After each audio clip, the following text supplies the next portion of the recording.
Hello everyone, you're watching The Real Midwight once again, and today I'm going to be talking about a concept that I referred to in multiple different streams before with some videos as well that I want to kind of get into more in detail. What I mean by that is this is a concept I talked about in my streams with Ubi Petrus and Jedar. In the Ubi Petrus stream, we were talking about it was a response against Matt Fraud and Eric Ibarra. The Jay Dyer stream was on Uncreated Grace. These are recent streams. I'll link them in the description below. You can find them on YouTube. And I refer to this concept of scholastic and mystical theology, what they mean, and how our view differs from other views in that regard. And I think it's kind of important. Now, before I start into this, I want to say that this is kind of my own categorization. So this is not something I've um, found from the church fathers. I think this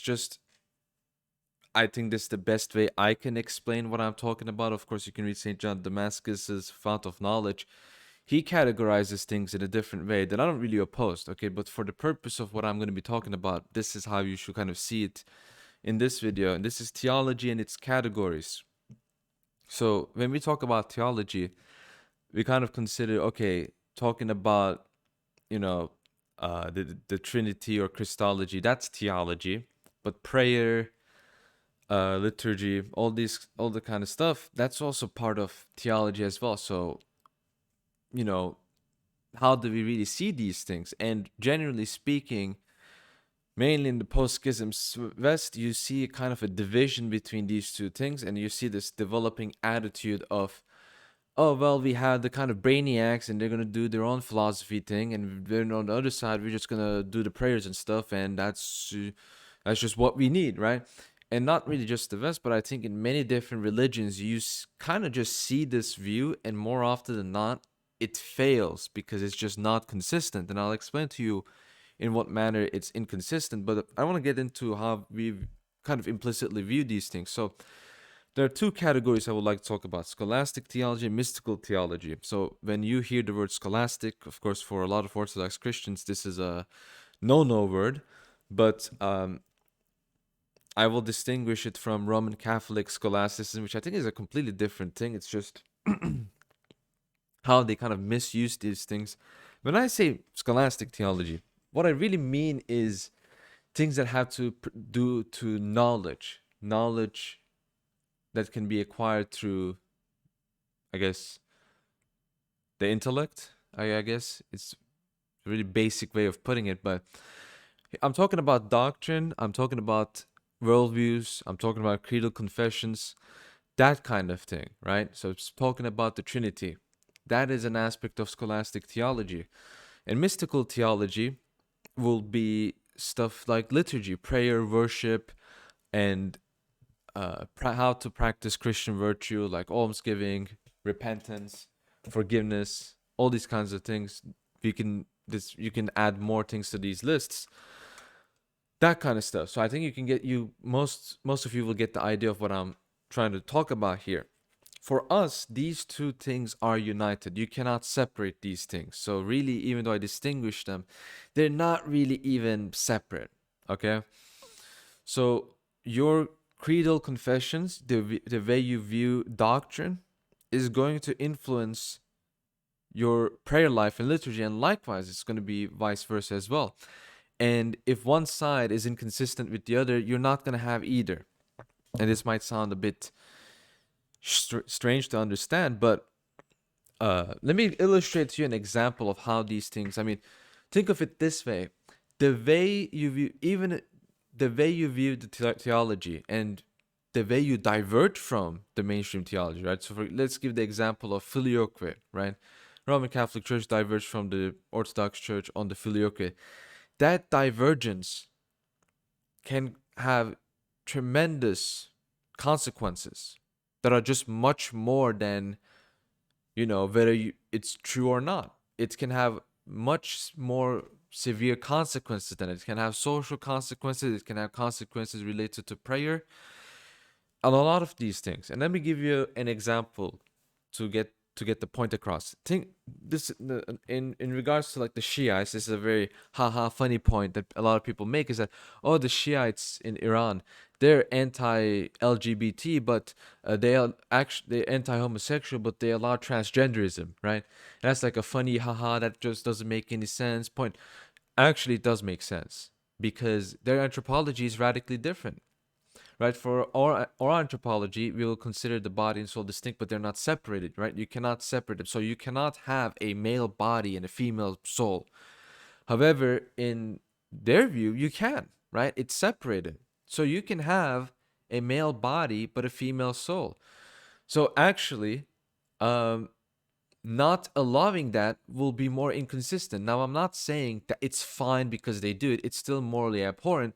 But when you look at their theological system and the way they look at man and their anthropology, it's totally clear why they will allow transgenderism, right? And how they can still be consistently anti-homosexual, okay, in their view. So when you think of it that way, of course it makes sense.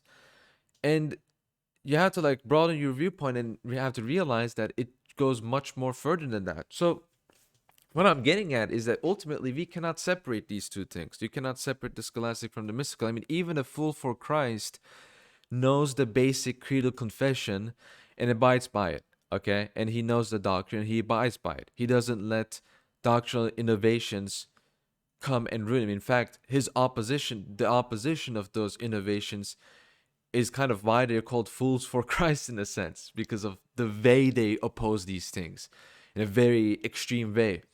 Um, Whereas you see this kind of view with people like Matt Fraud and other Roman Catholic apologists. It's just not Roman. Like you have this some with Protestants where they're like, oh, like Anglicans, right? Anglicans will be like ortho-curious, oh, I love the icons, but I reject the theology that you have around icons. That makes absolutely no sense.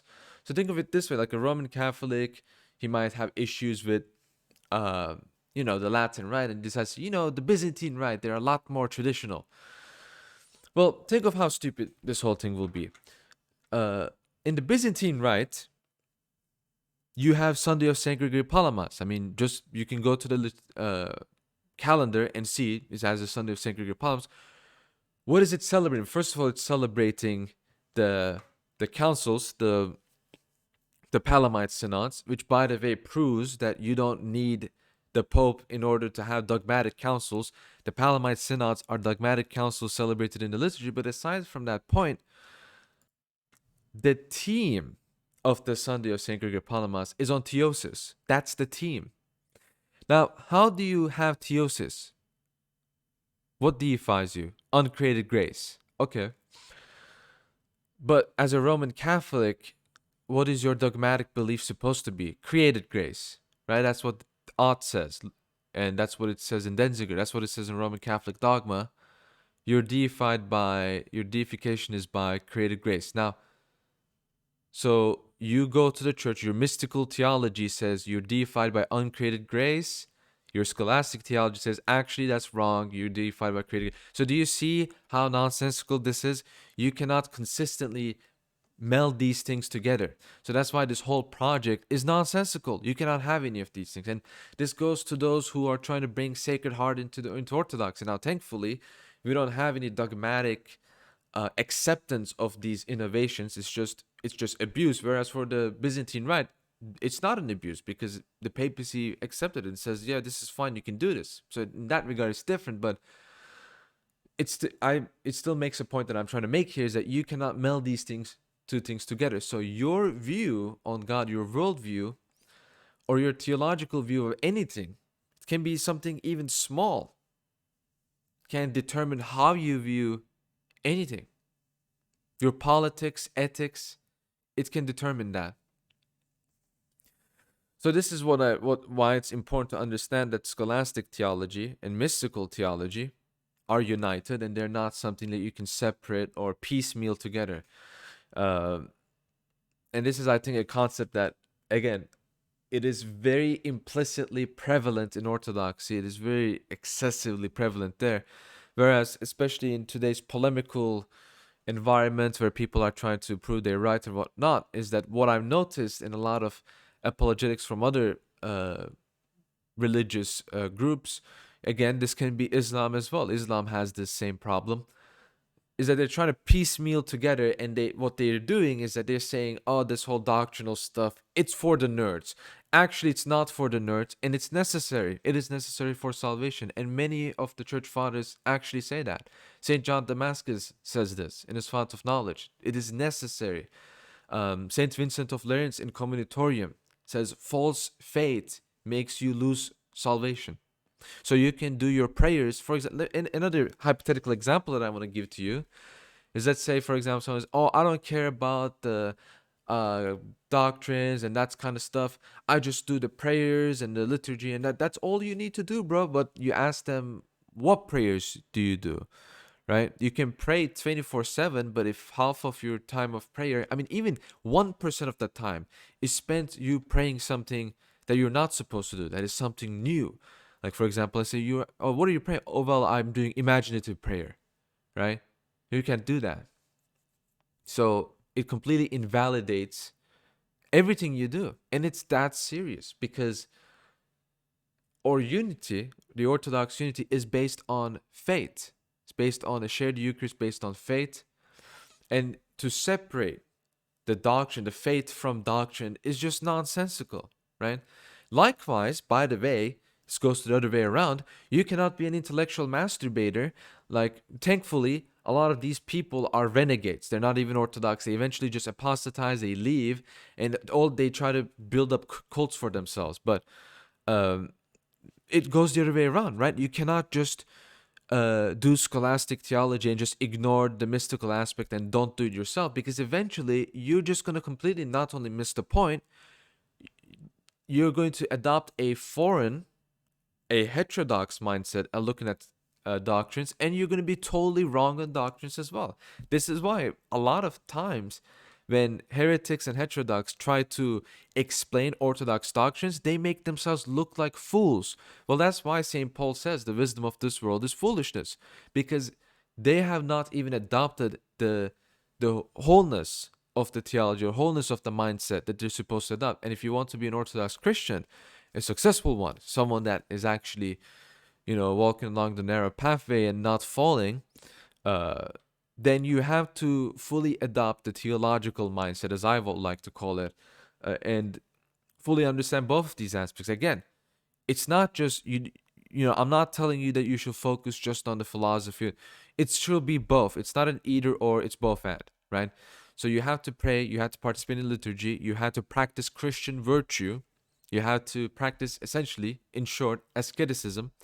And while doing that, you should not give up your intellect, or you should rather transform and deify it and understand the faith more, as much as, I will say, this is not spiritual advice, as much as you possibly can.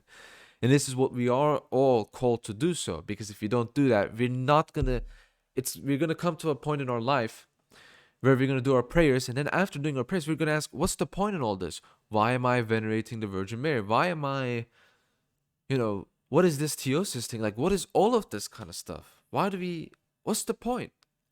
You're not going to be able to understand that, and if you don't try to understand it, eventually you might end up, sadly, falling either out of faith, or you might just turn into a pietist idiot. So we have to avoid these pitfalls that Satan has set for us, and have to understand the unity of scholastic theology, mystical theology, and what it is. It's theology, right? They're not separated. It is theology. And this aspect of orthodoxy is what makes orthodoxy Catholic, meaning that it's whole, right? That it's not separated. You cannot divide it by its part, but its wholeness, its unity of faith, its Catholicity is understood in this manner. And that's all I wanted to say for today. Thank you for watching this. If you like this, click like, comment, subscribe to the channel if you haven't, and share this to your friends who might need to hear this. And I'll see you guys in the next video. Thank you all. May your Lent be may your Lenten journey be strong, and may God be with you all and with all of us, like He has been. Thank you all for watching this. I'll see you guys in the next video. Goodbye.